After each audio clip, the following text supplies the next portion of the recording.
have our. Okay, good afternoon, everybody. The meeting's being recorded. Okay, Chair Dave Mendiola, Here. Vice Chair Laura Fitzsimmons, Here. Joni Easley, Yep. Chris June Kiliani, Here. Jeff Wells, Here. Drew Christensen, Here. Rob Tellis, Here.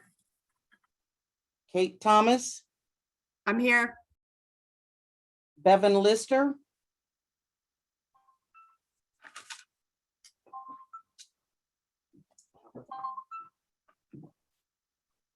Commissioner Hall, Allison Jaffe, Here. Harriet Cummings,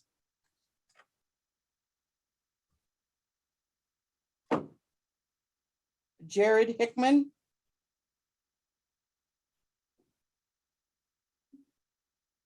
Jared, you're supposed to say here. I can see Jared. him. He's like, I see him, but he's not answering. So he's not moving. Oh, he's froze. And Justice William Moppin.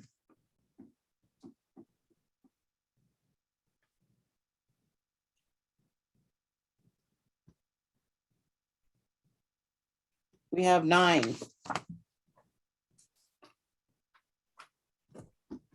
So I believe we have a quorum.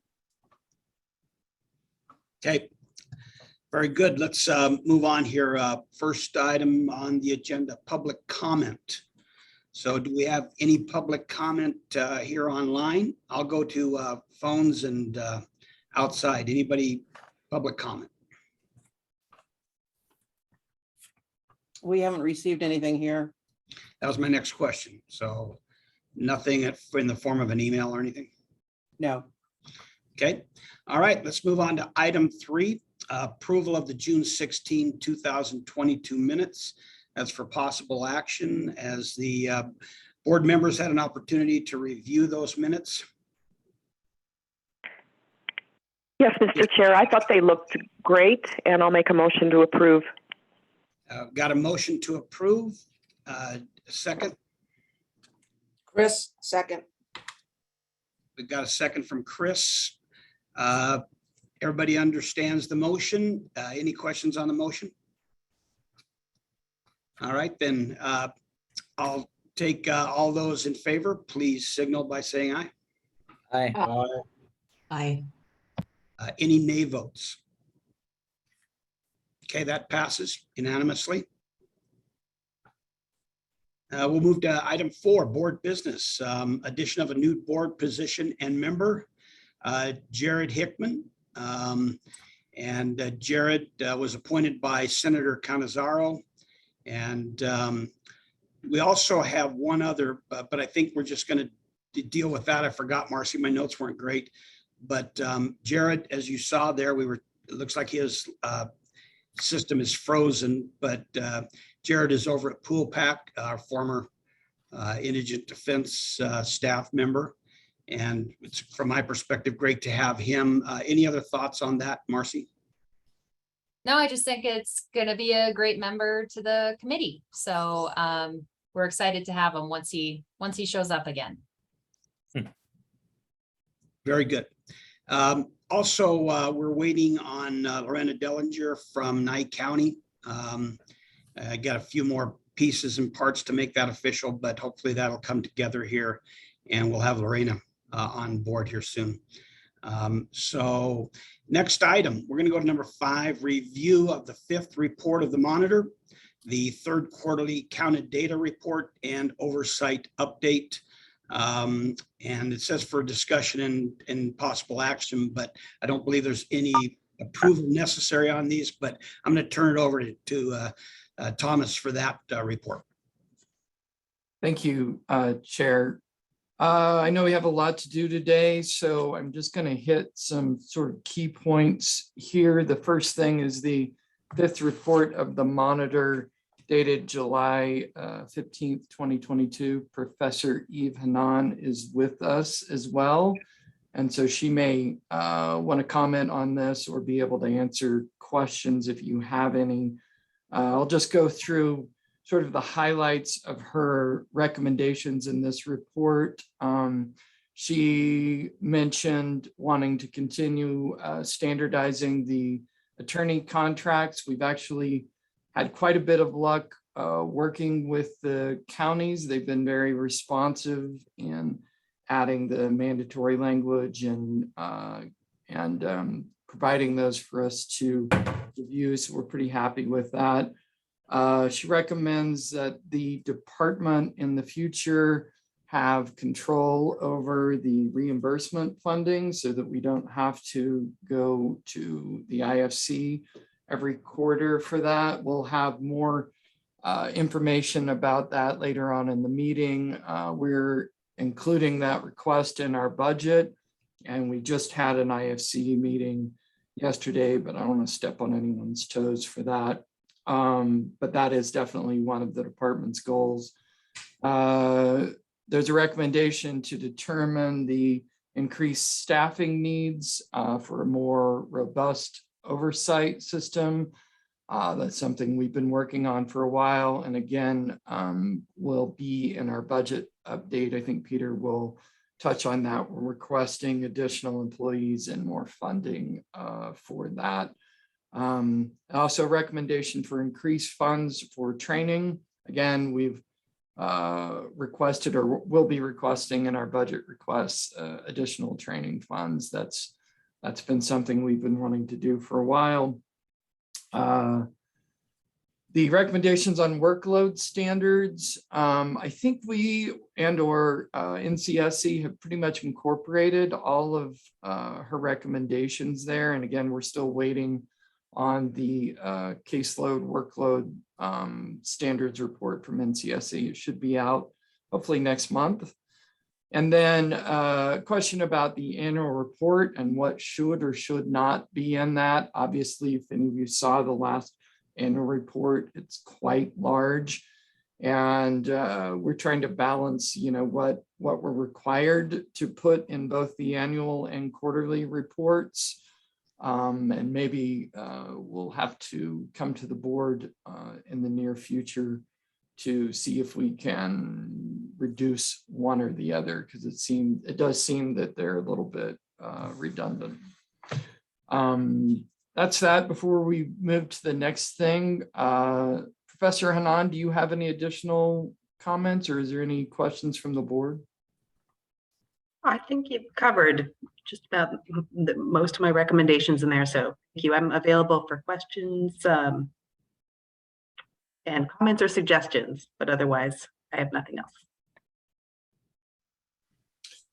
Okay. I mentioned the third quarterly data report, which is out and was in your packet.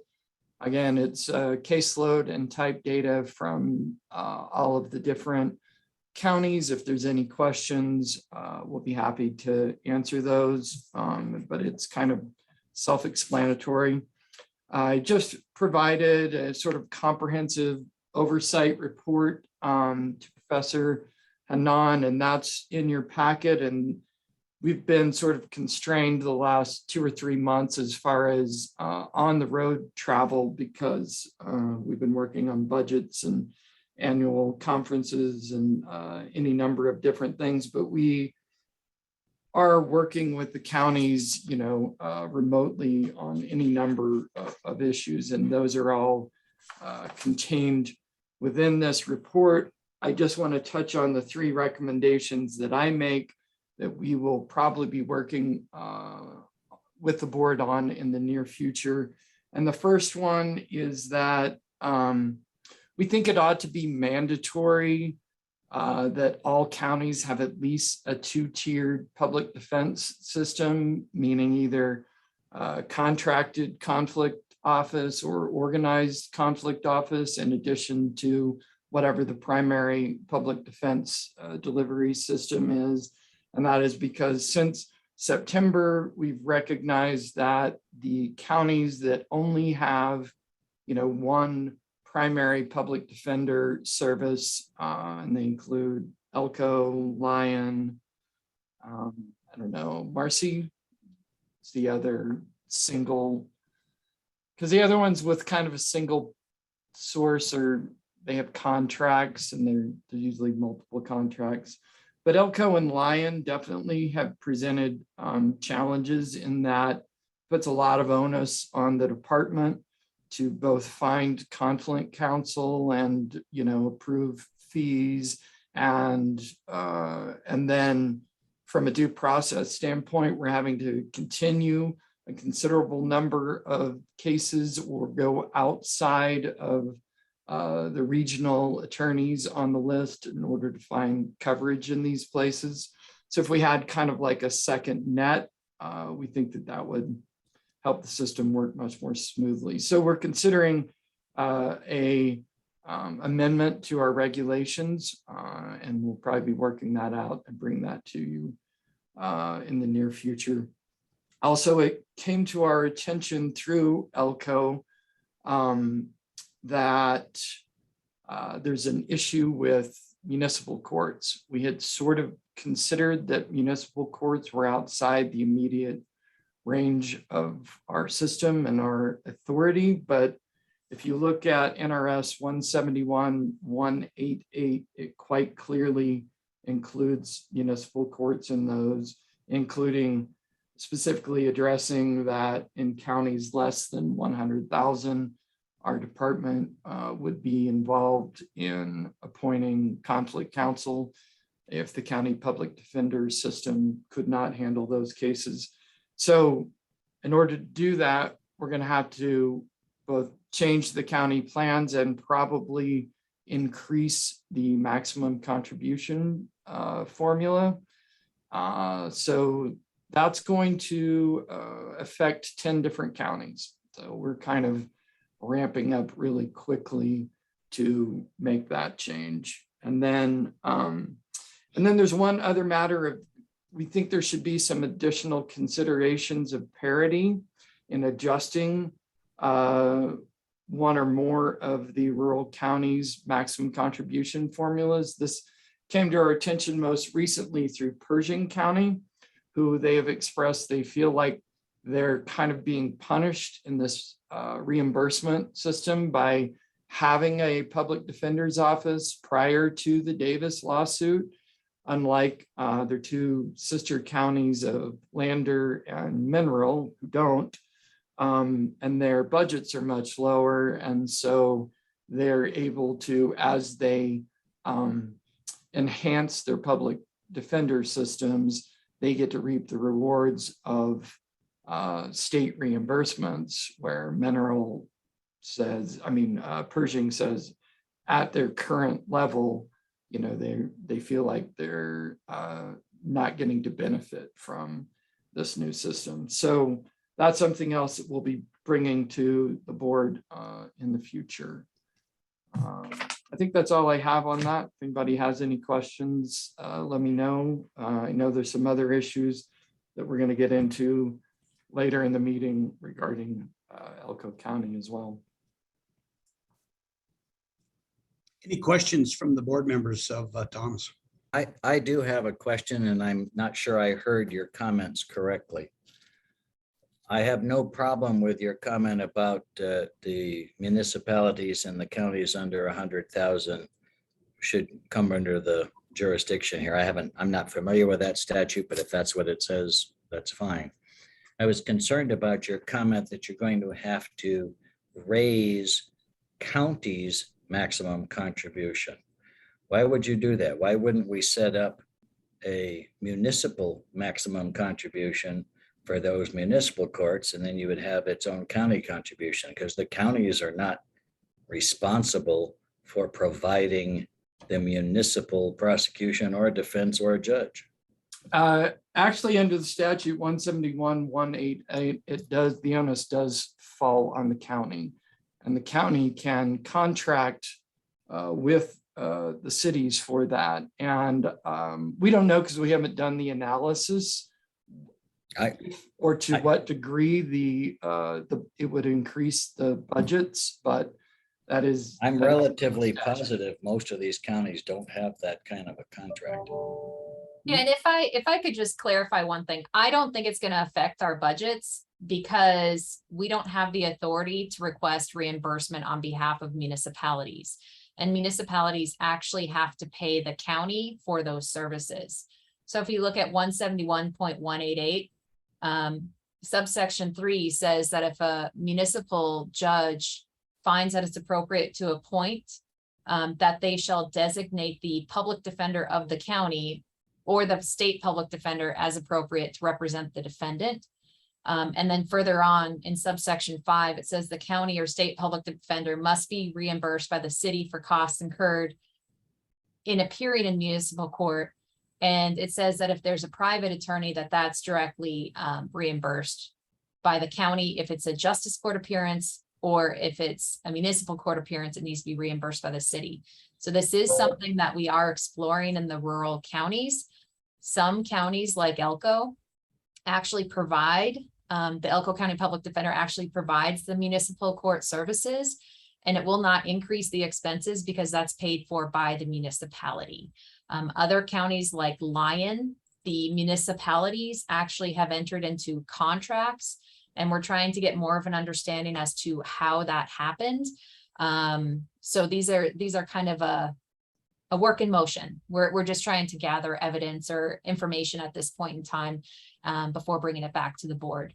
But we have run into this issue, like Tom said, when municipalities are asking us to assign cases in those counties with a population of less than 100,000, they're asking us to assign cases when their contract attorney has a conflict, especially Elko, when the public defender has a conflict. And we didn't know if we had authority, but it looks like we need to increase Elko's plan, and we are working on assigning those cases. Laura, go ahead. Just, I have not looked at the statute, and I know you guys have, but wouldn't it just be simpler just to try to do a bill draft request to amend the statute to make it clear that your office isn't in charge of anything to do with municipal courts? I mean, you've got so much work. I know we, for now anyhow, it just seems like this is kind of my sense, because, I was on every committee. I'm not sure anybody thought about this when we were doing this and setting it up, but that'd be a lot simpler than going down all this. Just a suggestion. And Laura, we completely agree with that standpoint. However, with the changes that were made through Assembly Bill 480 in NRS 7.115, which talks about the appointment of counsel, it says that if it's a county less than 100,000, they have to go according to the plan through us. So we think that this is something that is very doable, because in a lot of these locations, the same attorneys are appearing in municipal court that are appearing in justice court. So we think that this is something that we can take on. The issue is we don't have any authority to reimburse a municipality for any sort of expenses for indigent defense. We're limited to counties, and we're limited to corrective action plans with counties if there's issues in those municipalities. And in kind of starting off and reaching out to these counties, some of the attorneys are raising concerns of what's happening at that level. So I think it's something we should start to look into with the board's authority. So editorial aside, I kind of like Laura's suggestion. It would seem to me we could go back and take our existing statute and just replicate it, but every place it says county, we stick the word city in there, or municipality, and make it clear you have the jurisdiction. They each have their own sets of budget, or they each have to submit their own plan right on down the line. I don't know. But that way we wouldn't have to reinvent the wheel. It's already done. How many do we have? This is Dave. How many counties and or municipalities do we have this issue? And part of the reason I'm asking is that here in the county, the justice court is the municipal court. We pay for all of those costs. We do have a shared cost agreement with the city where we share a lot of different things, from parks and recreation to cemeteries to other things. But that's not one of them that's on the shared cost agreement. So I wouldn't want to, for example, for the city of Winnemucca, I wouldn't want to create them to have their own plan because they're already included in our plan. Does that make sense? Sure. Yeah, there are 17 municipal courts in the state, and I think they're in 10 counties that concern us. Is that right, Marcy? There's 10 municipal courts that are in the rural counties. So Okay, yeah. Elko, who we are going to get this clarified with, has 4 of them. They are going to update their report, and they're going to include it in the county plan. And I think that that's the appropriate option. If you look at 171-188 says the county public defender is supposed to be used in those cases. So the county would have authority over that. Peter also found a statute talking about items of control for municipalities and whether there's a question of if it's something protected by the Constitution, if a municipality even has authority to change anything. Peter, did you want to comment on that? Sure, I don't have the statute in front of me, but it essentially reads that the municipalities have control over their internal functions, so long as it's coextensive with matters of local concern. And matters of local concern is defined in statute, and it excludes those things which are designated to be regulated by the federal or state government and issues of constitutional effect. So this is something that's probably going to be, it's sort of like a preemption statute where it's saying if the federal government already does this, the state already does this, or there's some constitutional implication that the city can't try and override that existing regulation. Okay. And the statute for that we're looking at is NRS 268.003. So these are all issues that we are starting to address. Elko County, who we've reached out to, their public defender's office provides those services. Each municipality reimburses the public defender, so that's already in place. And they have 4 of those courts. So we are working on that, and that'll be an easier transition. Lyon County also has, I believe, 2 or 3 municipal courts where the municipalities actually contract with independent attorneys. So we're trying to get copies of those contracts to ensure that they're on our list and to read the requirements and start bringing them into our legal server system. Fallon has a municipal court, but we believe, and we're reaching out for clarification, that that's probably covered by the Churchill County Public Defender. So that'll be an easy fix as well. Lincoln no longer has the Caliente Municipal Court, is my understanding. So they now use a justice court. So we won't have that issue in Lincoln. And the other place that we will be addressing this is in Ely. And we've started having conversations with them. But in those conversations, it sounds like there are no contracts, that they reach out independently to the attorneys via email to ask if anyone will take the case. And there's concern that the municipalities are discouraging appointment of counsel in that area. So this is something we're starting to look into. Any other questions for Marcy or Peter or anybody on that? I'm sure we'll be talking more about this. So if that's all on that one, that should take us out of 5. Unless there's any other questions, we'll move on to item 6. And that's the bill draft submissions for discussion and possible action. Marcy's going to take that. Yes. So on August 8th, we had our subcommittee meet. Our subcommittee was made up of Allison Jaffe, Jeff Wells, Kate Thomas, and Drew Christensen. And we've provided copies of the 2 recommendations that the subcommittee has put forth. The first recommendation has to do with setting that hourly rate and how should we go about it. The subcommittee is presenting to the entire board today 2 versions for NRS 7.125. It's believed that we need to make recommendations to 3 statutes, meaning create a definition in Chapter 7 of what a public defender is. we want to make sure that individuals reading the statute understand that the definition of public defender includes offices created under NRS 180 or 260, or a group of attorneys where there's already a contract in place, like we see in Washoe County and Clark County. So we want to make sure that those are excluded from requests for these hourly rates. And if I misspeak, anyone from the subcommittee can correct me. The second request would be to correct 7.125, where it currently says the hourly rate of the public defender.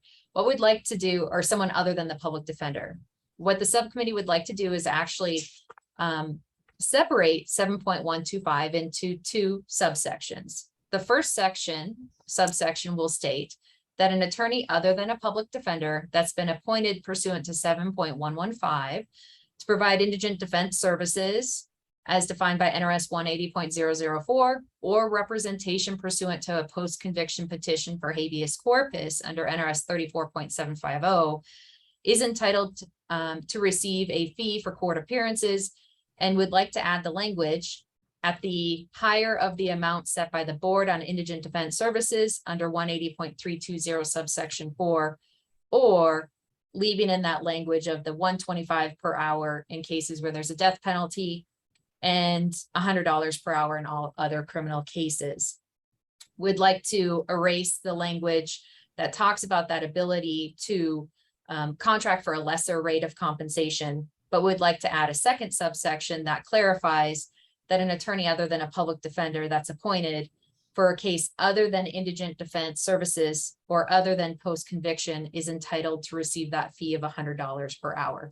So the subcommittee is recommending that it become within the purview of this board to set that hourly rate for those cases. Version 2 is very similar, except it takes out that base of the 125 per hour in cases in which the death penalty is sought and $100 per hour in all other criminal cases. So those are the two versions of the recommendations from the board. And then ultimately, they're asking to add language to NRS 180.320 that allows our board to set in counties with a population of less than 100,000 that the board shall adopt regulations to establish appointed indigent defense hourly rates, and also to authorize the board to establish hourly rates for appointed representation in those post-conviction cases. We, as the department, have requested that we add that language in for setting that post-conviction hourly rate, because the Office of the Public Defender has those funds within the budget to be able to pay out. So we'd like to give this board that authority to set that hourly rate, because Drew is commonly involved in paying those bills and sending them over from Clark County. And we need guidance as to what that hourly rate needs to be. And we want to ensure that those attorneys doing the death penalty post-conviction still receive a higher rate than the $100. So that's why those requests are in there. The other request from the department would be if we could leave the hourly rate of 125 and 100 in as a basis. And our request is that if this statute does pass, we'd like to have an hourly rate in the statute, because we all know how long it takes to get regulations to become permanent. So we want to have some sort of guidance until we can get that. But ultimately, that's the first recommendation that's been made to the board. So I don't know, Chair, if we can discuss that before moving on to the second recommendation. Yeah, I think we should. Looks like Chris got her hand up. Let's start there. I'm very interested in this discussion personally. Go ahead, Chris. Thank you, Mr. Chair. I was also a member of the subcommittee as well. So just for the record. That said, I'm the one who kind of suggested that we have a floor in the statute, just so people don't forget where we started and where we may need to go to as a board. That way, at least there's no question. We know that with the study that was done, it's a much higher rate, but that's why the subcommittee recommended two ways to look at it, to see if we can at least make sure that the legislators know that this is where we started. We intend to have to go up because of the cost of doing business has gone up. Yep, Mr. Wells. So I was also on the subcommittee. During the discussion, I think part of the reason for leaving the sentence in there that had the 100 and 125 was some small level of fear that the board would actually set a rate that's smaller than that. And that's why we had the higher than. The likelihood of this board ever setting a rate smaller than that is, if it's not zero, it's a fraction so small that I can't figure out what it is, close to zero. So I had suggested that we stick with the second version, in part because I think the real mandate from the legislature was to turn over to this board all of the aspects of determining indigent defense, and I feel comfortable that this board will be able to do that, and that's why it's just that statute. There is a conflict, and this is why I don't think we can just do this piecemeal. The conflict in paragraph 2 of 7.125, I agree with the first half of the sentence, which says anything that's not indigent defense shall still be at the $100 an hour. That's like TPR cases, all those kinds of things. But the second sentence we put in there that it's $100 an hour for post-conviction review. Yet at the same time, down in 180.320, we are giving the board the authority to establish rates for post-conviction review. So let's assume we establish for post-conviction review that it's $140 an hour. Which statute, which wins? There's an express statute making it $100 an hour, and we have a board coming up with a policy making it $140.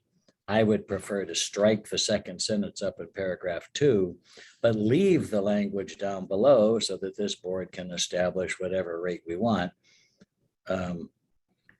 So to me, that's a conflict between those two sentences once a rate has been established. But back to the original question, I still like the second version of this simply because I'd like to put the full responsibility and authority to this board. Yeah, so, Marcy, we discussed this the other day, and I believe, I could be wrong on this, that the staff, you and your staff felt like version 1 might be better. Was that true? And if so, can you explain that? Yeah, the reason that we felt that version 1 might be better is I agree with everything that Jeff is saying. We do have a report that we did for an overhead cost expenses that's been emailed to everyone and will be added to the attachments. And Dr. Macharian is here, and he felt that a more appropriate rate would be around 163 or $204 per hour. So we know that there needs to be a substantial raise in the hourly rate, but bringing it internally to this board, we agree that that's the appropriate ask that we should be putting forth. We are requesting that the hourly rates be put in there because we're concerned about that time frame of what happens until we can get our regulations in place. Hopefully COVID never happens again, but as you can all remember, we had to create those temporary regulations because our permanent regulations were with LCD for 7 months because of the pandemic, and we don't know if that's going to happen again. So just having that safety net for these rural counties, saying what the hourly rate is until we can get that addressed was our main concern. And then the other topic that I'd like to say is in subsection 2, what we're trying to clarify here is that if it's a case, anything other than indigent defense or post-conviction, the board is leaving it at that $100. We're not addressing that hourly rate. So for those non-indigent defense cases like the 432B actions, that's $100 because that's what's set in the statute. So the language we have is that an attorney other than a public defender who is selected to provide representation other than indigent defense services or post-conviction is entitled to receive a fee of $100 per hour. So we're trying to just leave that status quo. I guess my question would be, and because I don't know the answer to it, is what's the practical application out in the marketplace right now? Is anybody paying less than $100 or $125 right now? I would think not, but Not that I'm aware of. Yeah, and what we're actually seeing is that, I mean, one problem is some of these counties, we don't know what the hourly rate is where there's contracts because we don't have our workload in place. However, the market is actually calling for higher hourly rates. I know Lyon County, like we've said before, is paying $150 an hour for felonies and gross misdemeanors and $125 an hour for misdemeanors and juvenile. They've also entered into a contract for $175 an hour for a death penalty case. So we're actually seeing higher rates. Dave, yeah, go ahead, Jeff. let me offer potentially a quick compromise that everybody can agree to. What Marcy just described is she wants to leave and I'm just going to let her have what she wants in post-conviction review. I pointed it out. I don't care.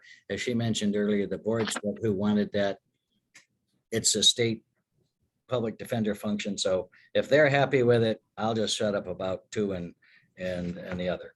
On the first one of the options between those two paragraphs, if the argument is that we want to have those two rates in there until such time as we can get regulations, then I would say we drop down to option 2, which strikes it out, but then we add a sentence at the end and which says something along the lines, until such time as the board has established a rate, they shall remain at the 125 and the 100, and we put it in. And then once we come in and adopt a regulation, and you and I both know it's going to be a higher than those amounts, then that provision goes away. By leaving it in there, it's always there, even when we have the rate. But this way we accomplish what she's asking for. We let the board still set their rates. We have the minimum until we get past it.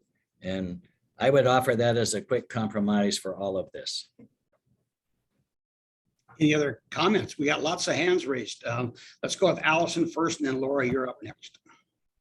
I like Jim's compromise. I think we're concerned practically whether or not we can get a higher rate in all counties at all times. And so I think we definitely wanted to leave it to what we can get through and not have legislators arguing over 150 or 85. So I think that's a good thing. But Jim, instead of the language that it shall remain at 100 or 125, I think we need some may language in because counties are already raising that rate. So that would be my comment. Thank you. Laura, go ahead. You're next. I generally agree with what Jeff and Allison have said. I think no lower than, not 100, but because some counties are already listed, whatever words you guys are comfortable with. I also like the idea of making it clear that this is until the board sets an hourly rate, because everybody's going to be on notice then. I mean, Marcy, I think we'll talk to her, us about her experience, but yesterday, but a lot of these legislators, if they see this in a bill draft, two things are going to happen. They're not going to realize, they're going to go, oh, well, we just changed the hourly rate because the year of amendment's going to show next session. They're not going to realize how long these numbers have been required by statute. And second of all, when we go back to some of those same people on budget, they're going to go, what do you mean you're asking for 175? Because basically the ask here is going to be, I'm assuming, Marcy, in the budget, right? So that's really where the fight's going to happen. I agree that you probably want, not fight, but the deep discussion. You probably want it in that context, but I really agree with Jeff that something needs to be in here to make it very clear that it's just until you guys set the rate. And I accept Laura's friendly amendment of the phrase no lower than. That should solve both problems. Hey, any other comments?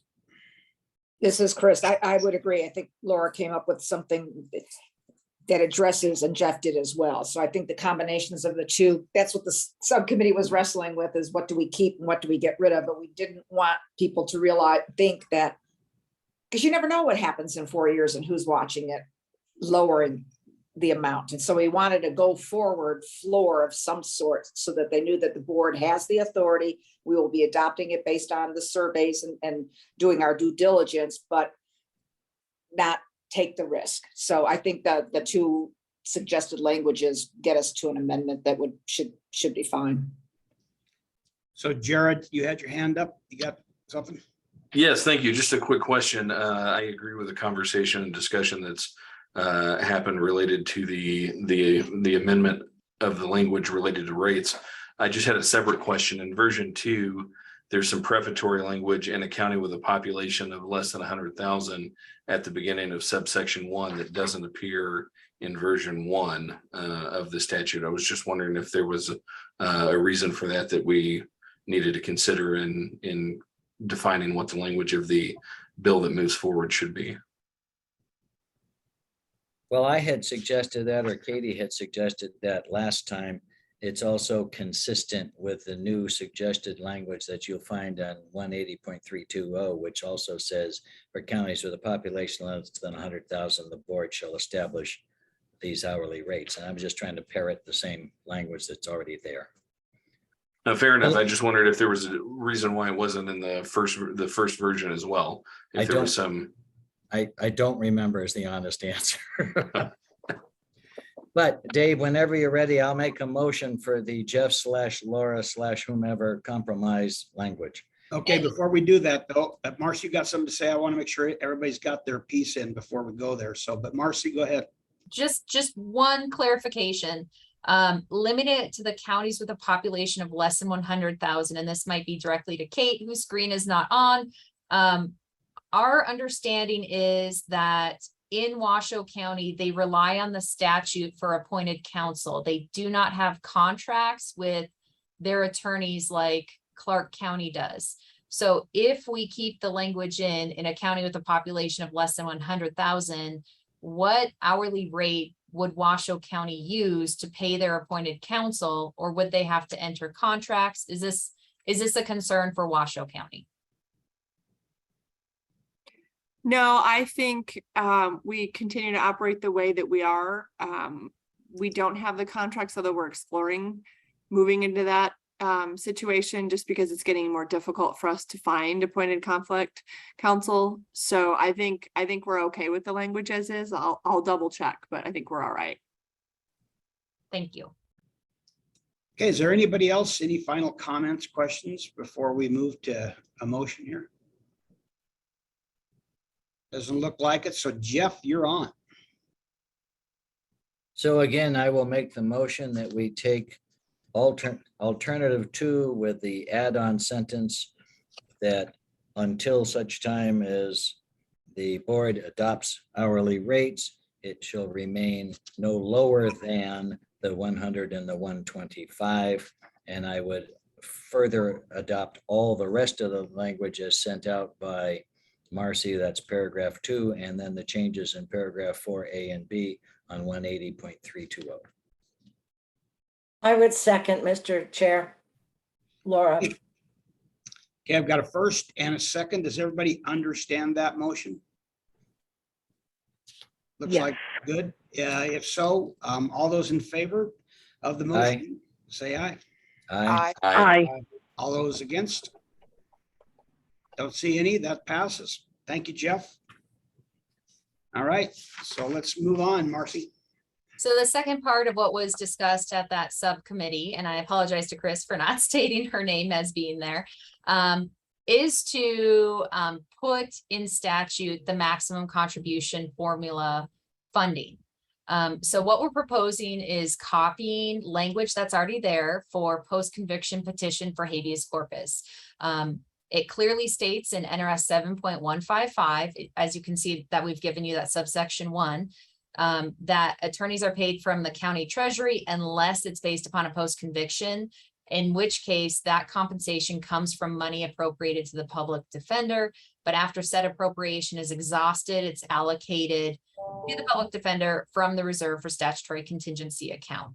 So we want to do something similar to that to one thing that we've discussed before is the NRS 212.070. That's those prison litigation cases. This is commonly an issue in White Pine County, where 212.070 says that prison litigation for these criminal offenses is a state expense.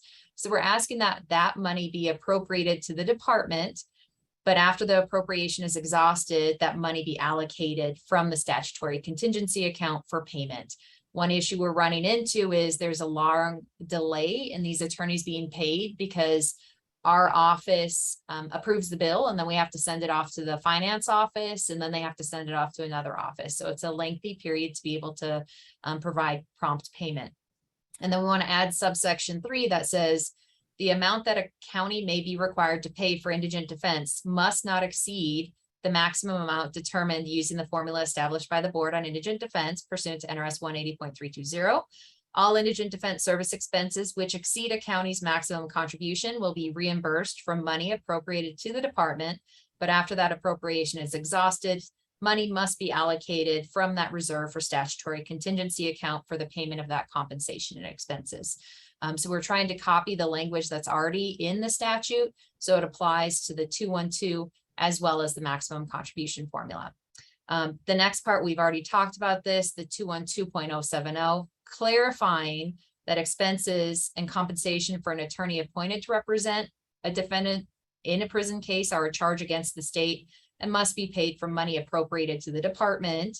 But after that appropriation is exhausted, then we can go get reimbursement.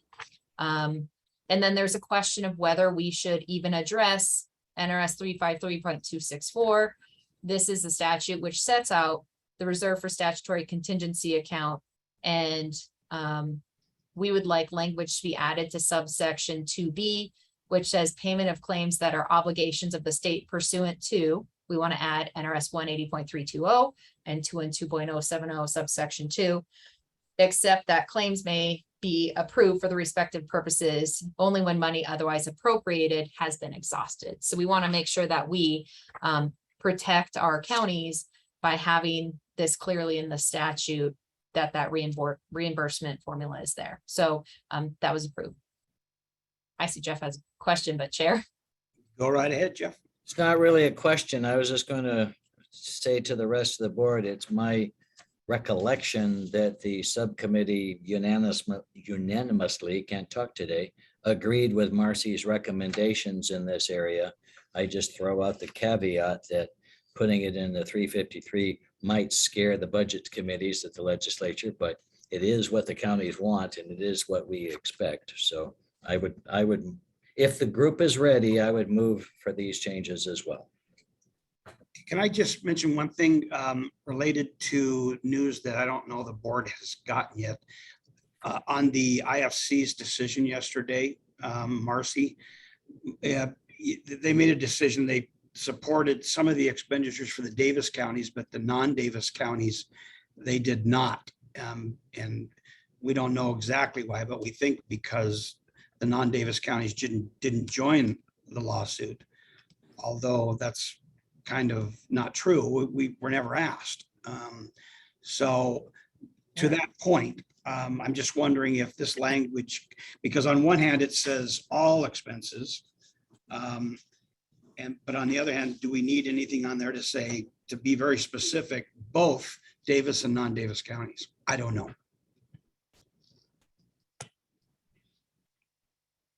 Does that make any sense at all? Or did I go way off the tracks? This is Chris. No, that makes perfect sense. I didn't know what they had done. I think that's why we're recommending that language, so it closes any loopholes and the ledge doesn't have the opportunity to reject it because of Davis, non-Davis, or whatever else comes up in the mix. Hopefully, I don't know, Marcy, maybe you could respond to say whether or not, if we adopt Jeff's motion, and I'm happy to second it, does that close any loopholes so that we don't have smaller counties getting hurt? Thank you, Chris. I don't know if I'm the expert in this area. That's what we're trying to do with this. And that's why we wanted to add the NRS 180.320, because that's where it says that this board can set the maximum amount that a county may pay for indigent defense services. But I'm happy to modify this language in any way that the board feels appropriate. But that's the intention behind it, is to make sure we get this funding. Go ahead, Laura. Marcy, I think it's great. I agree with Jeff. I wouldn't change a word. It's simple. It makes, it's just, that's something that people can just get. And I think it will hopefully shorten conversations. Do you feel like you want to talk about, or maybe you have to find out what the reason was for the IFC's decision yet? It doesn't make sense to me, but I wasn't there. But do you think this, if we adopt this, do you think going forward next year, when a county hasn't met its maximum contribution, but they have expenses that we're supposed to be paying for, you think the issue will come up next year, even with this amendment?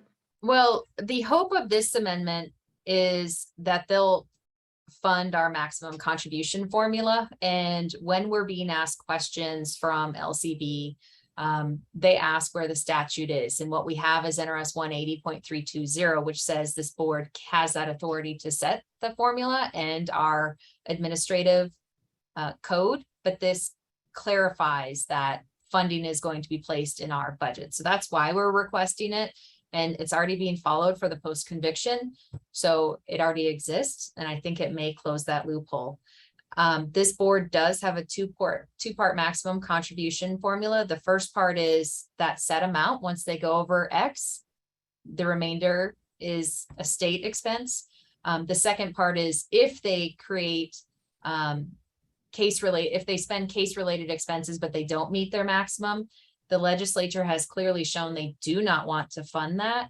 So when we readdress our formula, I don't know if that's something we want to take out. The intention behind that was to encourage counties to create separation from the judiciary in the approval of expert fees and attorney billing. But now that this board was able to pass Assembly Bill 480 and modify NRS 7, it's not really necessary anymore. And we could probably take that out and clarify that it's just that one set maximum. And that might make things easier in the future. Yeah, just from my perspective, I don't have any problem with the language change. I think it's great. I just asked the question to see if, more specification might help, but I'm fine with that. I think we do need to find out what the real reason was behind it, because the ramifications long-term, if you're going to start making decisions on Davis versus non-Davis, you're going to have problems.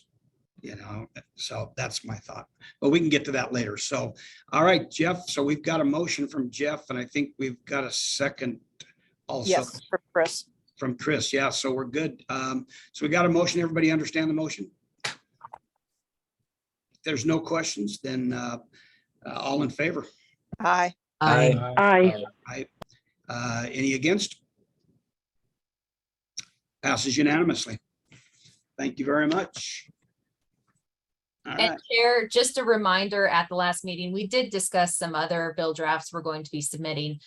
We will be submitting those along with this current request. And those had to do with the attorney-client privilege, that when they submit their billing to us, that is protected under the attorney-client privilege. The language to increase the amount of time that each county has to submit their annual report. And then also language that says that attorneys can submit their billing within 90 days rather than 60, or a longer period as approved by the county. Because we did have some attorneys closing up their offices that missed some bills. So we will be submitting those all with these that were approved today. Okay, very good. So I guess next up is update from Dr. Mitch Harry and Solo Solutions. And I don't, okay. There he is. Do you need me to update anything? And Chair, I don't know, I had him available for the agenda when we didn't know which way the board was going to go for the hourly rate. It looks like the board wants to have the authority to set the hourly rate at a later date. So I think we can push off Mitch's presentation until we see if that's approved. Sounds good. Very good. Thank you. Thank you. And I think we've gotten the approval on the budgetary BDRs. So we're good there. Yes. So let's move down to item 7, budget. So first one is A, update on the maximum contribution formula reimbursement. And Marcy, you're going to handle that one. Yes, so we have good news and we have bad news of what happened yesterday. We had several Sorry, I got ahead requests. of you. Yeah, we had several requests on the calendar for reimbursement through IFC. All of these were submitted by the governor or approved and supported by the governor's office. If you look at the agenda item on their list, it's I-2A was a request for an allocation of $107,830 to reimburse Churchill, Lincoln, Carson, Humboldt, and Pershing for those case-related expenses, because these 5 counties, even though there are some that are Davis, they didn't meet their maximum contribution. So we were requesting those funds for them. It was very clear from the legislature yesterday that they did not want to support that. Our regulation says that those may be a state expense, and it's clear that that is not going to be supported as a state expense at this time. So that request was denied. The next request was joined with J. So we had requested the remainder of that IFC contingency account that was set aside by Assembly Bill 494, Section 80. We requested the remainder of the $834,240. So that fund was exhausted. And that was to reimburse Douglas, Eureka, Lion, Mineral, Nye, and White Pine. But to fully reimburse them, we needed additional funds. So we did an additional request for an allocation from the IFC contingency account in the amount of $429,860 to kind of fill it up and reimburse them fully. So those 2 requests were approved. So we do have approximately $1.2 million that we will be reimbursing to those Davis rural counties once the funds are moved into our account. The final request that we had regarding the maximum contribution formula was for an allocation of $225,591. This was to reimburse Elko and Story counties for cases in excess of the maximum contribution formula. So these 2 counties had met their maximum contribution. There's limited discussion on the record as to why it was denied. But like Dave said, there was a statement that if they wanted to be reimbursed, they should have been part of the lawsuit. So there wasn't really any guidance, and that's something that we're trying to get to the bottom of to see why it was denied, but ultimately it has been denied. And we are not able to reimburse those funds for Elko and Story, but we will try to get to the bottom of it so we can let the board know. Our final request was for the state public defender, and that was to allocate 1 new unclassified deputy public defender position, and that request was approved. If you're aware, Assembly Bill 424 passed where they have those bail hearings on the weekends and holidays. So the state public defender staff needed an additional person, and that was approved at 100% general fund for this next year. So there will be no additional cost for Carson or Story County for that additional individual. So that's the update from yesterday. Any Marcy, questions? oh, I'm sorry. Oh, go ahead, Jeff. I just wanted to ask a question. So were they suggesting those 2 counties should have volunteered to be sued? Or were they suggesting that those 2 counties should have filed an amicus? I mean, I don't even understand what they're suggesting. I don't know. Canizaro made the motion that brought forth the distinction between the Davis and the not Davis. So I don't know the reasoning behind that. But I believe it was Titus that made the statement about being sued. Okay. So we are exploring our other options. We are talking to see if we could maybe do some sort of one-shot appropriation. Maybe this is something Chris can help us figure out, if we could get a one-shot to try and get that money reimbursed, or if we can continue to pursue ARPA funds, which we've requested. So if anyone has any idea of other ways we can go about it, we are all ears. I'll ponder.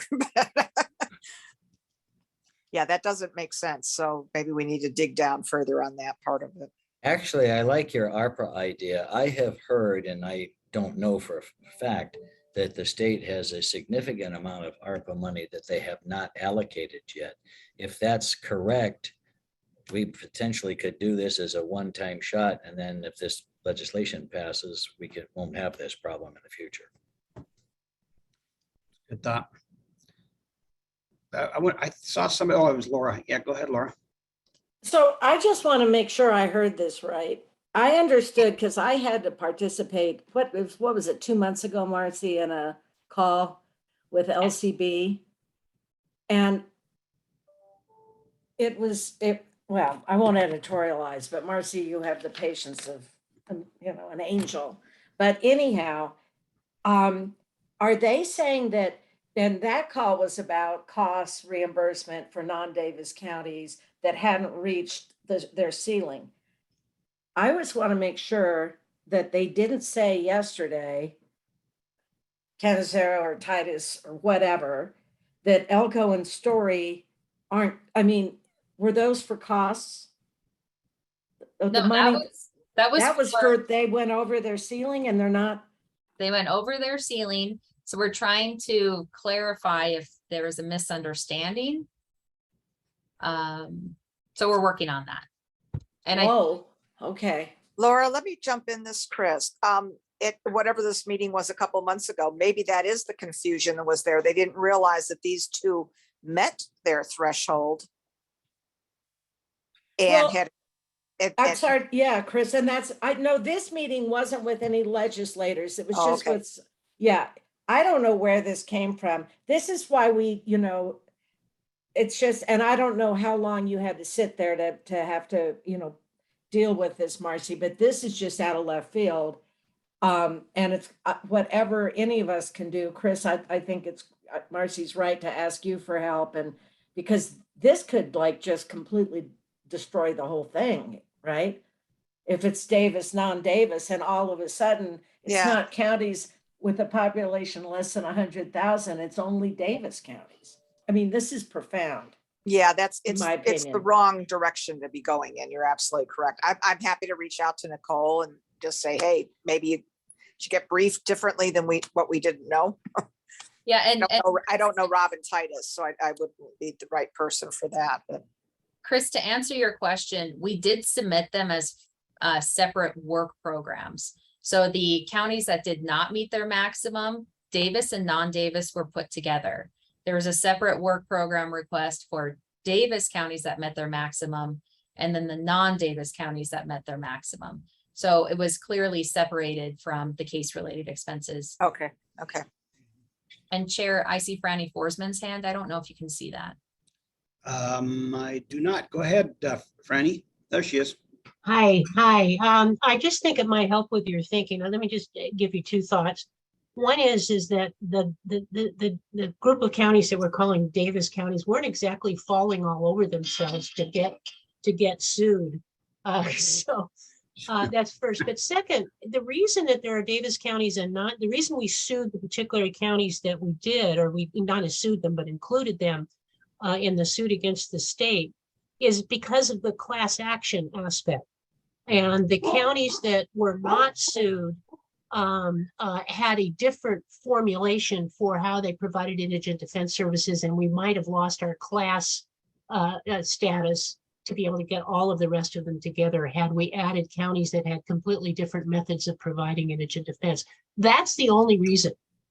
And the findings, you should know that the findings in the judgment against the state for the failure to provide adequate defense apply to everybody. Sure. That's helpful. Yeah, thank you. Okay, any other thoughts on this? Seeing none, we're going to move to B.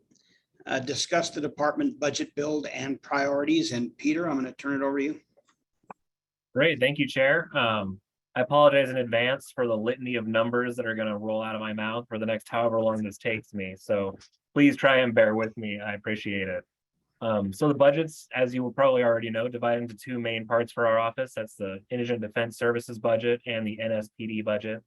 our base budget going forward. So basically paying to keep all the existing services and personnel we have. For fiscal year 24 is projected at $1.246 million. For fiscal 24, fiscal 25, it's 1.262 million. For the NSPD's budget, again, for the base, as you know, the NSPD's budget is roughly 75% contributed from the county of Carson City and Story County. So the total amount that's actually funded by the state's only a quarter of the number I'm about to give you. Their fiscal year base budget for 24 is about 2.882 million. For fiscal year 25, 2.892 million. And that does not include, we did receive that extra employee request from yesterday, and that will actually go into the base formulation as soon as our analyst gets that plugged in. The second main part of the budget is all of our requests that we're making for additional components. We've talked about most of these things before with the board, but I'll go through them. I have them listed in order of current priority. I'm very open to suggestions as to how we could reprioritize these to fit in with the board's priorities. So the first item I'll go through is pay parity. That's, I'll go through the DIDS budget first, I guess, to make it make more sense. In the DIDS budget request, we're asking for that pay parity to go through. We previously discussed Mitch's suggestions to raise the pay in the DIDS personnel to modify to be closer to AGO pay. So that's number one. And for fiscal 24, that would result in an increase in the budget of $96,687. For fiscal year 25, $101,046. And that also includes reclassifying a classified employee from the AA2 position to a program officer position that's more commensurate with the duties of that AA2. The second item is creating a policy section that would provide for 2 new positions for policy analysts and 1 new administrative assistant position. The total projected cost for fiscal year 24 for that would be $365,984.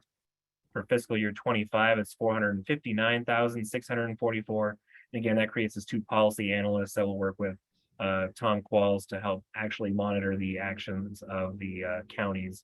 And we have somebody to actually hit the road more frequently with more ability to write comprehensive reports and provide more timely updates. Number 3 is creating a finance section within the department. That would create a new deputy director position, 1 ASO or an administrative services officer, 1 grants and project analyst, and 1 administrative assistant positions. This would be basically to create a small section within the department to actually handle all the fiscal matters that we currently deal with. It turns out that none of us are accountants or even economists, so this is a rough gig for us to try and do on our own. Ideally with the deputy director, they can be specialized in these budget building processes to get payments out to attorneys, to process payments to the counties, be more efficient to do it this way. The total estimated cost for that for fiscal year 24 will be $413,762. For fiscal year 25, $450,311.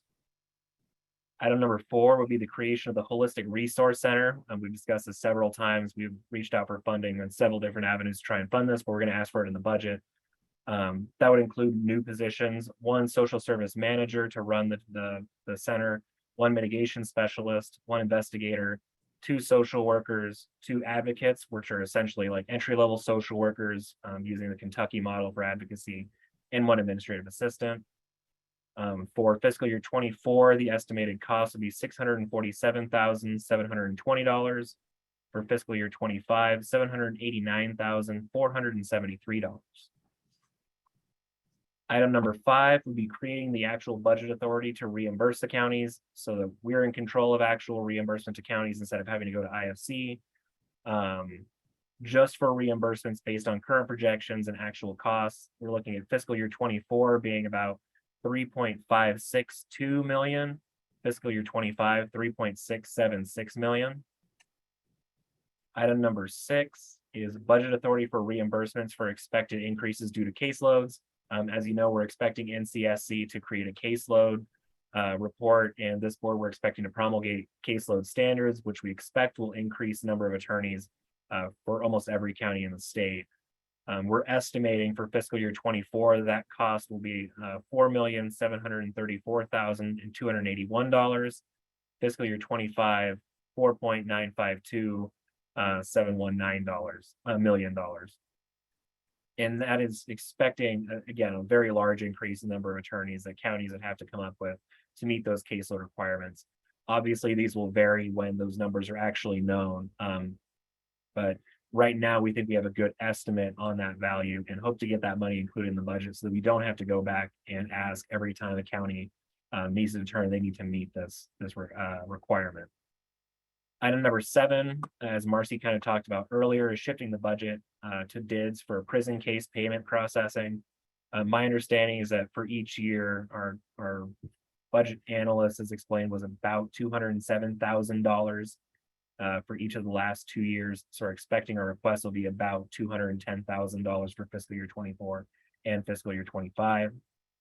Number 8 is increasing the training funds. Our current budget has been $25,000 per year.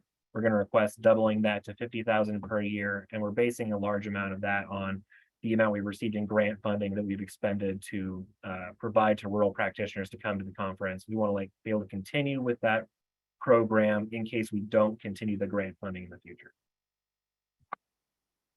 Number 9 is a paid internship program for the department, where we host 2 interns each summer on a paid basis. For fiscal year 24, the amount would be $43,717. For fiscal year 25, it would be $44,093. Before I go on to the NSPD items, are there any questions so far? Okay, great. So for the NSPD budget requests, the first item again is pay parity. So increasing those salaries of the unclassified personnel based on the suggestions made by Mitch Herring and this board. For the unclassified changes in fiscal year 24, the difference would be $122,864, and the same amount for fiscal year 25. Item number 2 is creating 8 positions based on the increased caseload standards we expect to come out sometime this year into next year. Based on that, we're estimating that the NSPD will need about another 5 deputy public defenders, 2 legal secretaries for support, and a social worker in addition to their existing staff. For fiscal year 24, that comes to a total amount of $833,296. For 25, $1,040,618. Item number 3 will be the creation of the complex litigation unit within the NSPD's office. That would consist of a chief deputy, legal secretary, 1 mitigation specialist, and 1 investigator. In fiscal year 24, the estimated cost is $381,637. And in fiscal year 25, about $468,743. And hopefully I didn't miss anything. Any questions? You're right, Peter, that was a lot of numbers. I fell asleep several numbers ago. So long as you heard the program names and are okay with whatever numbers we put forward, that's all I'm really looking for. I'm glad I don't do this anymore. Do you need a motion, Mr. Chair, to accept the report, or how would you like to proceed? Yeah, I think that would be appropriate. Chair, just to clarify, what we need is the board to approve our proposed budget so that we can submit it.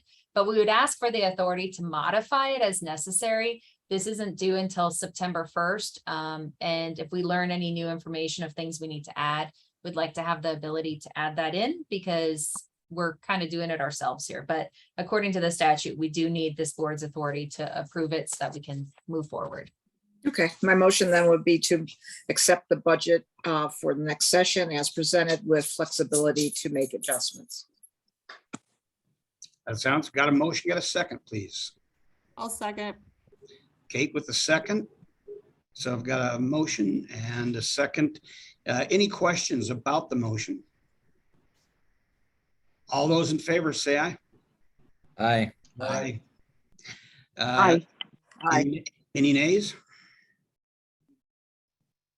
Okay, that's unanimous. So let's move on to item C, approve or maybe, did you do both those? No, I don't even think. Approve the proposed budget and priorities for submission. Was that one and the same? Yes. That's what I thought. Okay.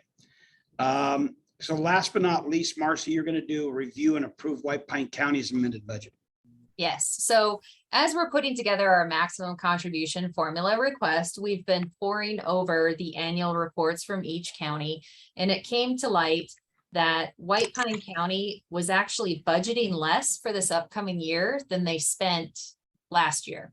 So we reached out to them because we were concerned that they were about $140,000 short of what they had spent previously.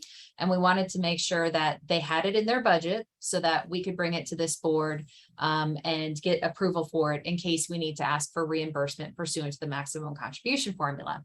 So they have modified their annual report request of their revised fiscal year 2023 budget, which had been $643,290.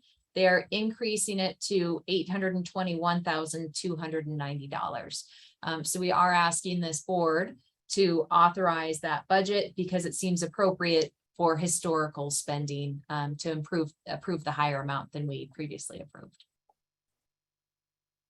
Any questions on that?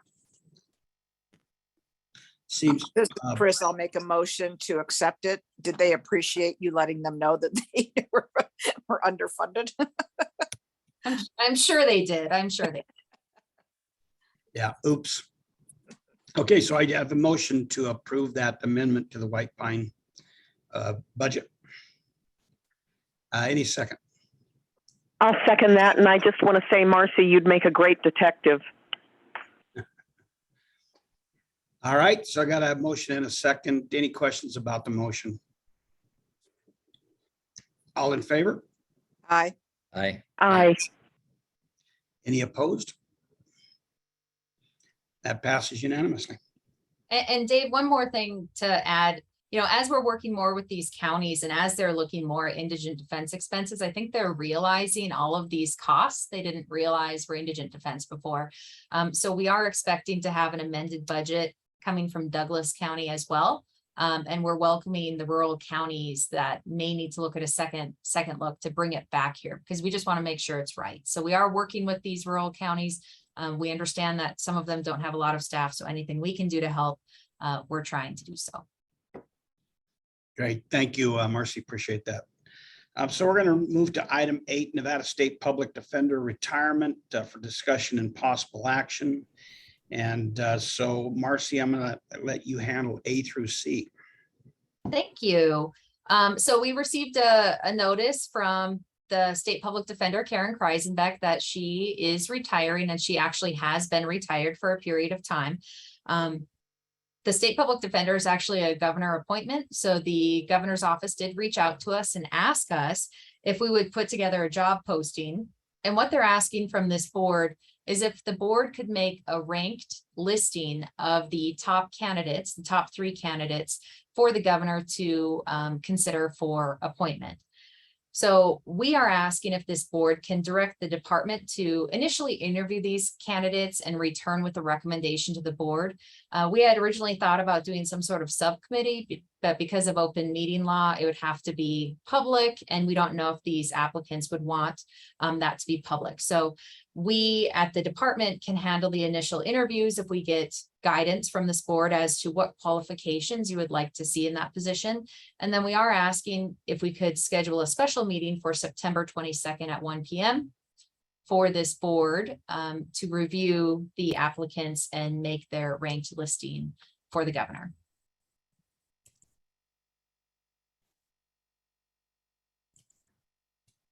That was a mouthful, Marcy. Thank you very much. Does everybody understand that? So we've got, we need to. Do we need a motion on that? It's just direction, right? According to the agenda. Yeah, I think we still need a motion, don't we, to direct them? Yes, you need a motion. Yeah. Motion So to I direct the move- department. Sorry, go ahead. No, that's okay. Sorry, Jody, go ahead. Motion to direct the department to interview candidates and return with a recommendation for the top 3. Jeff, was there something else you had separate from the motion?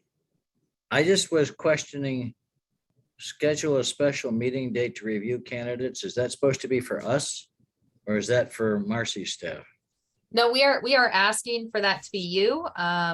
The job application closes on September 2nd, so we're hoping to move pretty quickly on this because the position is currently opening. So the state public defender is short-staffed. So we think we can get it done by September 22nd. Okay, I'll support your motion. I just won't be on that special meeting. I have terrible duty. I have to be in Hawaii that week. That's right. Mr. Chair, I do have a question though. Section B of this agenda item directs us to outline qualifications for the position, or is that part of the direction to the department? I have the same question, because that sounds like a discussion that needs to be had. Yeah. To the other, so. Maybe it would be prudent if I withdraw my motion then.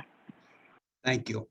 Yeah, so Marcy, how do you want us to proceed on that? Do we need to have that discussion first or at some other time, or how do you want to do that? Whatever the board feels is appropriate. If there's certain qualifications that you'd like the board or the department to look for, we'd like to know what they are to make sure that we cover it.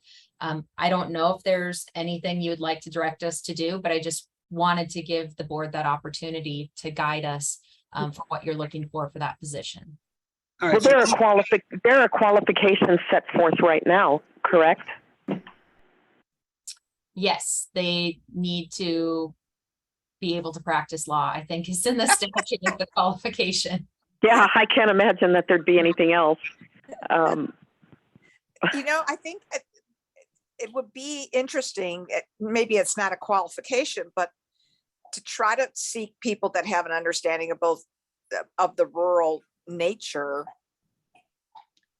I don't know. Yeah, you can't, that's not really a qualification though, is it? I don't know. You all are attorneys. I'm not, so I'll keep my mouth shut. Laura, jump in here. What I would suggest is that we've had the discussion and we're comfortable with Marcy and her staff and whoever's going to be conducting the interviews, figuring out what the qualifications are. I don't think, they know that certainly better than I do. And I think what she said is if anybody wants to, let her know. I'm like what Chris just said, I agree with Chris. But I don't know that that's something that we need to give her direction on. I think I would defer to what she and her staff think they need to be looking for. And in that vein, Marcy, do we really have to approve the top three? Isn't that something you can do as a department head? Do we need a special meeting? The governor's office has requested that this Okay. board provide that rank list. Okay. Drew, did you have something? Well, I think we could provide, if there truly is no minimum quals on the state level of what the state public defender, should be responsible for. On our county website, we have minimum qualifications for our public defender, our alternate public defender. I would imagine that there's probably some crossover and consistency as a number of years of service, how many years in criminal defense, those kind of things to establish at least, when Marcy says it's just a bar license, I got to imagine we want to look for more than just that, right?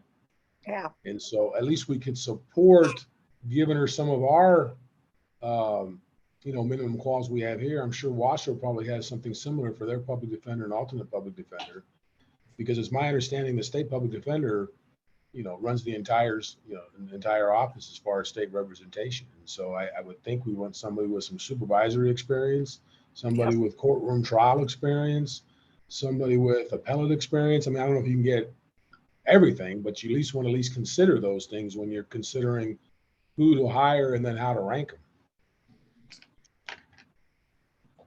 Drew, that would be helpful. Yeah, if you could send some of that, and then if Katie has something from Washoe. The last public defender I knew, unfortunately, is deceased, and that was JJ. So, but you do need someone that has administrative background as well as practice, because they are in a supervisory role at that point. Dave, can I jump in? Go ahead, Allison. I think this is an incredibly important job for us to make recommendations for.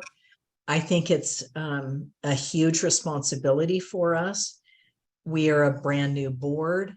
And to date, this will be one of the bigger things that we can do. I think we can prove to some of the naysayers and the people that don't think we need much of a budget that that we know what we're doing.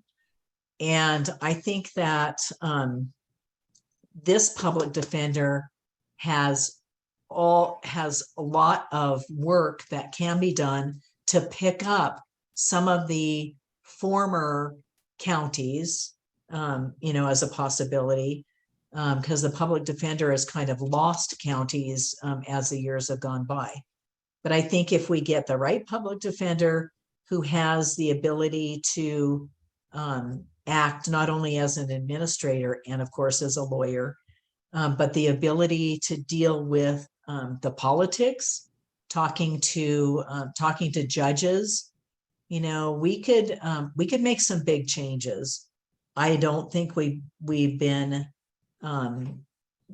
doing as good a job through the public defender's office as we could have in the leadership issues. So I'm excited about it, and I think we need to be all hands on this one.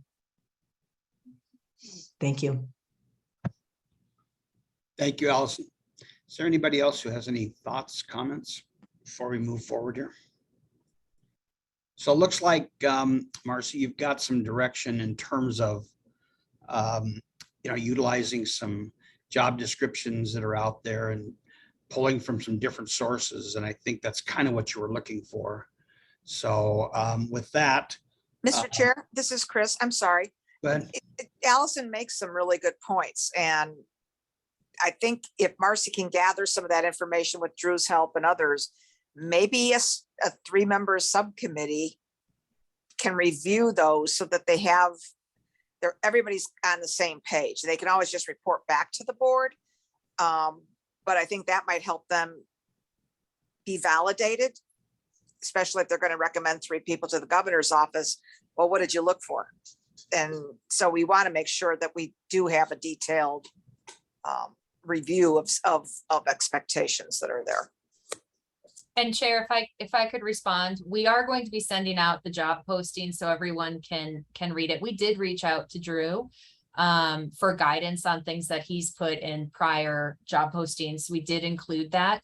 And we hope if you look at what we've put together, it has been approved by the governor and it's been out for about a month now.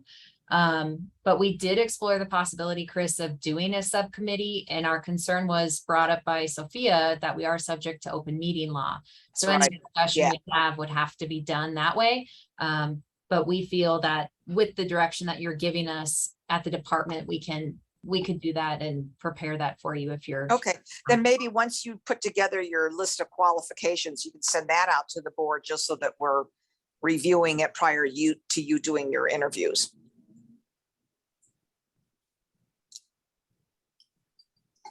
And we are limited for specific qualifications because it does say in the statute the qualifications for a public defender, and it is limited to, you have to be licensed to practice law and you're an unclassified employee. So there are limited, but we do put some selection criteria that we would like to hear about.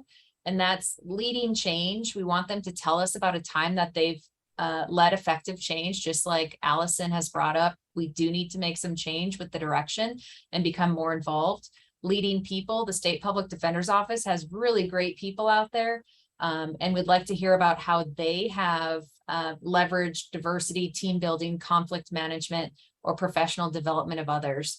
And then finally, just information about their background. So those are 3 areas that we did reach out to have written, and we can share these responses with the board once we receive them. And then maybe down the road, someone needs to modify the statute for what the defender needs to have. So it's a little bit broader. Okay. So it looks like we just get back to a motion here to direct the staff for recommendations and also schedule a special meeting date. Joni, did you withdraw yours or are you gonna put it? I, back in? I did withdraw it, yeah. I'll try a motion then, Mr. Chair, that the Board of Indigent Defense directs the staff to prepare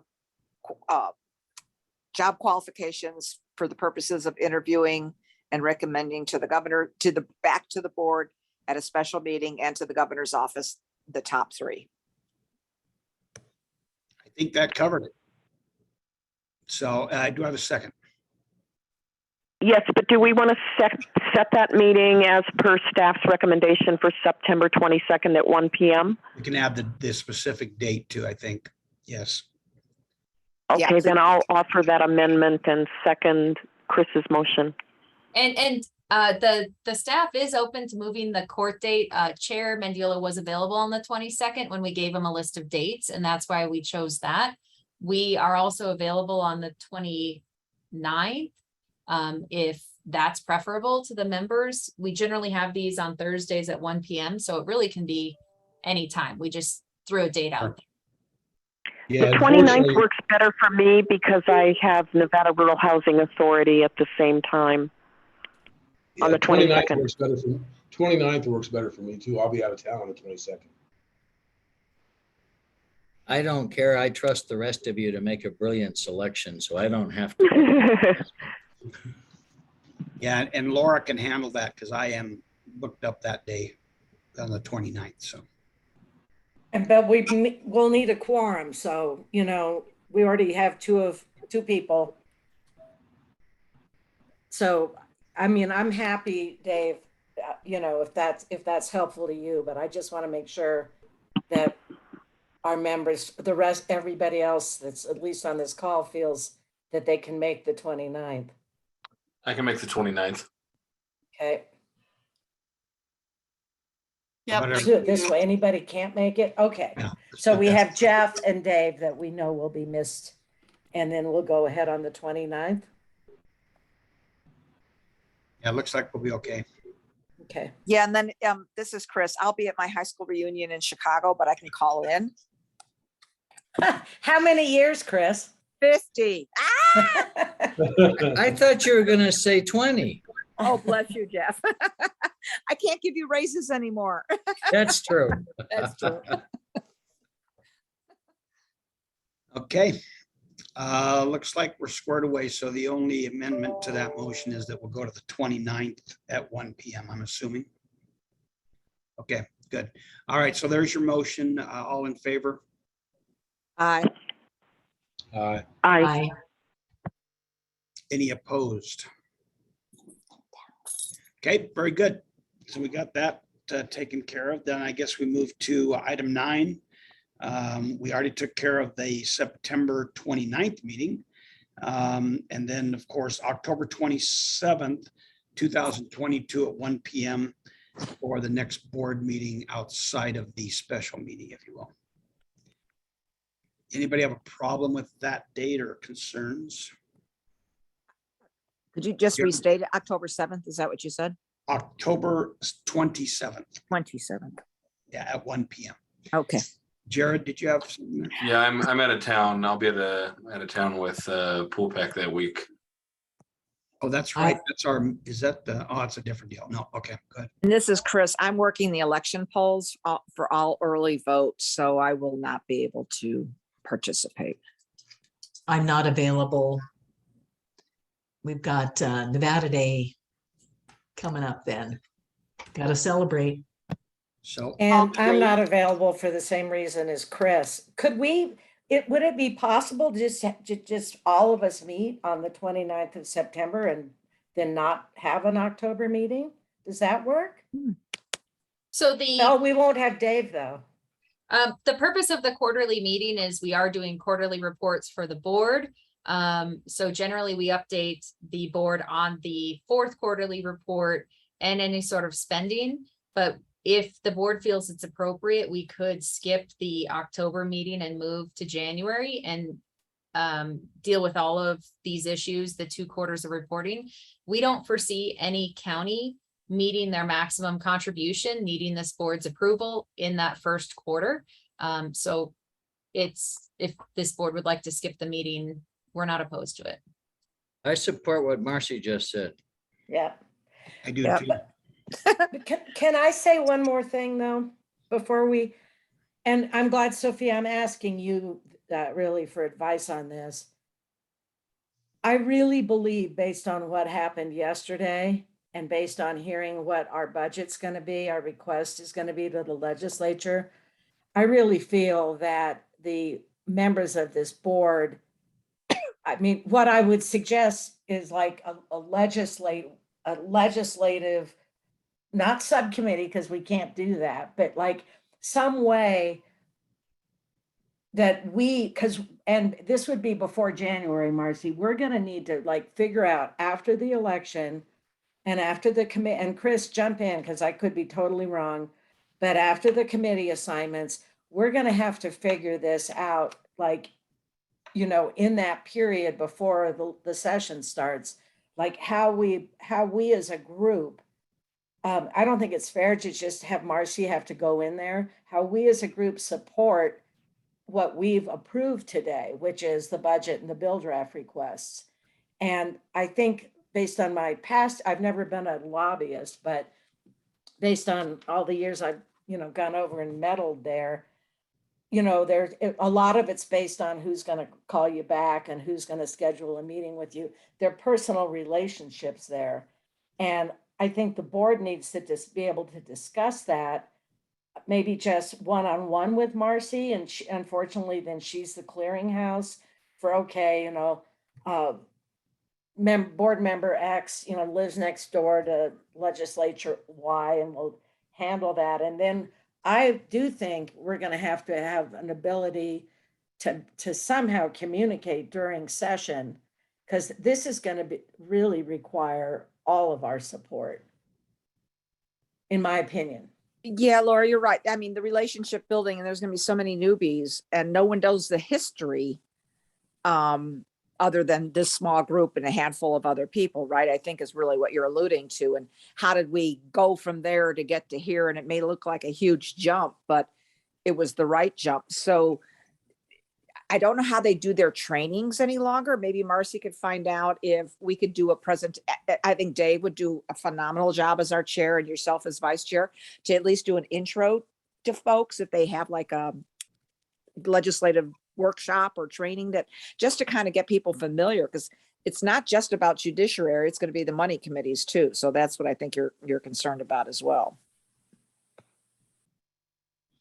Those are good points. And I agree. That's going to be very important. So having said that, so if we're looking for some time to get together, I don't know, the question then becomes, can it wait until, say, January? That'll still give us some time, but it sounds like what you're saying is they may be doing those. Do they do those trainings in December? They do them generally in December, and then the caucuses have their own as well, I believe, at least how they used to do it. And then they roll over into January. So there is some opportunity, but maybe Marcy can at least find out what LCB will be scheduling. And, then maybe we offer a luncheon to somebody, or, a little meet and greet or something, just so we start to explain what the commission is. Because last session was the first time we were anything, and we had good support from the governor's office, and professor did a great job, but we had to kind of weigh in because people didn't understand our budget. And I believe, Sophia, you can correct me if I'm wrong, we don't need to have a vote on setting future court or future meeting dates. So what I could do is I could inquire if they have any sort of training set on the schedule, and then start to try and set a meeting using our general Thursdays at 1 o'clock after we know those dates, if that's a possibility too. It's an idea. Did we vote on the other motion first, though? We did on, which Okay. one are you referring to, 8? Yeah, We did. so we're 8, done with that. yes. Okay. Yeah. So this is just discussion before we adjourn, or before public testimony. Yeah, and Chris, I didn't even know about these training sessions, but that would be a great opportunity, but what I'm looking for past that I mean, I'm not sure they'd even let us on, we're kind of really probably an afterthought at this point still.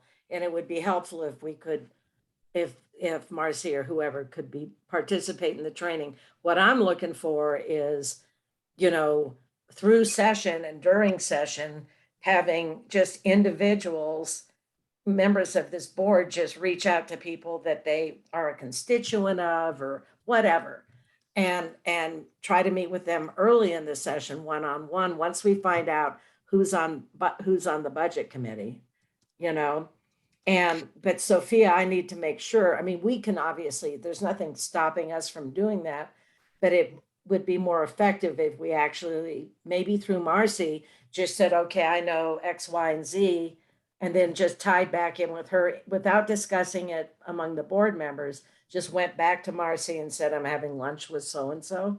That's all fine, right? Yeah, that's fine. As you said, if you wanted to have, a one-on-one, I think that's fine. I think it's just, the difference is when you're, I guess when you're speaking on behalf of the entire board in order to do something. So when you're out representing the entire board, then I think that's kind of different. But if you just say, you're on the board and you're just having. Oh, yeah. Yeah. Right. Yeah. Exactly. Okay, well, maybe Marcy, maybe we can all talk about this, but I see those numbers and I see what you were put through yesterday. And I think I agree, Allison, incidentally, about the state PD being really important. And I think this is equally, if not more important. And we each Laura, have to then have- maybe part of that is once the governor makes a selection, Marcy and a board member that might know X, he or she will need to be introduced around as well. And That's a they need really to good understand the linkage between us and the board, and the Board of Indigent Defense. So that might be an additional opportunity to do some meet and greets or educating people about, because you're right, a lot of folks, they're, oh, I appointed this committee and they don't even know what anybody does. They're not going to know unless something bubbles up, right? Right. Okay. Well, just something to think about. And Marcy, I just wanted, I want to put it out there so we can all start thinking about it. Yeah, and just looking at what happened in 2020, 2021, the training phase 1 started November 10th. And they had it different phases all the way through September 27th or 28th. So November 10th is when it starts, it looks like, around that time frame. Yeah, they do it right after because Assembly and Senate are seated, become effective the day after the election. Other officers are normally in January. So that's why they do start right up in November. You can only do what you can. I believe one legislator I was told didn't even know she could make amendments to her own legislation, but I'm like, okay, missed that training part.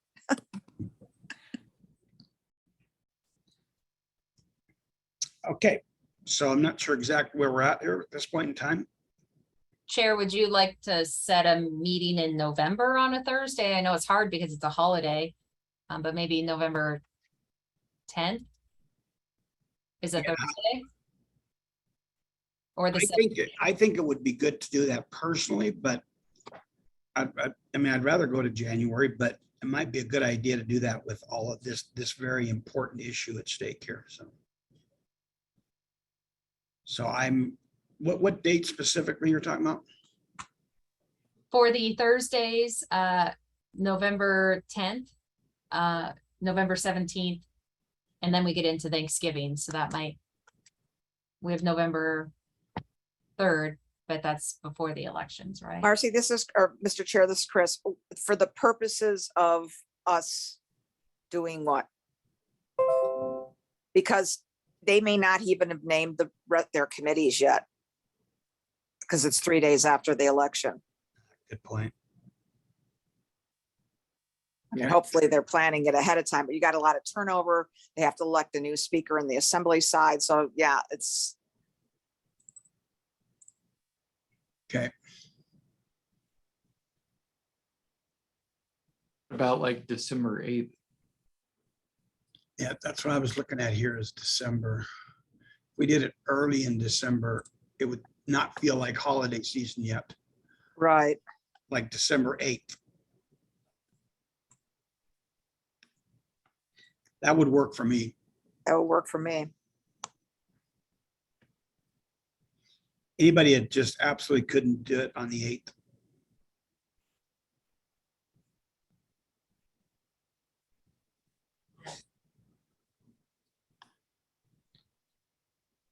Well, looks good.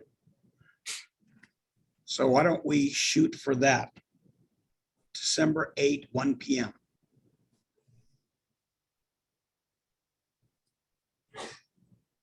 Okay. All right, we're good to go on that. Okay, final issue is public comment. So any public comment? Not on this end. Okay, if no public comment, then I'm going to adjourn this meeting. It's 2:52 p.m. Thank you, everybody. Appreciate you. Thank you. Good meeting. Good job. Thank you. Have a good day.